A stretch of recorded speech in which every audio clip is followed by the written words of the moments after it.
Hey everyone, welcome back to our channel TechQuest. I'm back with a new video. In this video, I'll be showing you the steps on how you can create Roblox account on your device.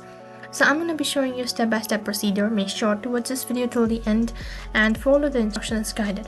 So in order to create a Roblox account, first of all you need to open up your web browser.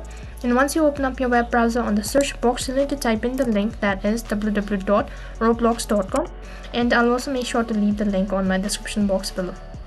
As you type in the link, you'll be directed to the official site, and on this interface in the top right corner, you'll be able to see an option as login.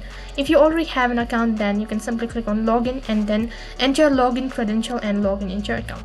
And likewise, if you don't have an account and want to create a new account, then right in center there is a sign up page. The first thing, you need to provide your date of birth. After you're done with the date of birth, now you need to create a username. So make sure to create a valid username, and then you need to create a password. So make sure to create at least 8-character password with a mixed letter, and then select the gender. And once you're done with this process, click on sign up, which is right at the bottom. In order to confirm that you're not a bot, so you need to verify, so click on verify, and here you can see that you've successfully created your Roblox account.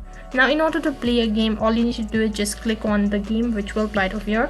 You can see there are a list of options, so just select the game that you want to play, and then you need to download as well as install it, and then you'll be able to enjoy your Roblox game. That you can even provide your contact information. So in order to provide your contact information, you can either add your email or your phone number, or you can simply leave it blank. And in the top right corner you have your user ID. Just click on it, and then you're directed to your profile page, and right on this page you'll be able to change your profile icon or any other features. So that is how you can create a Roblox account on your device. That is all for this video. I hope the video was helpful. Make sure to like, share and subscribe to our channel. Thank you for watching.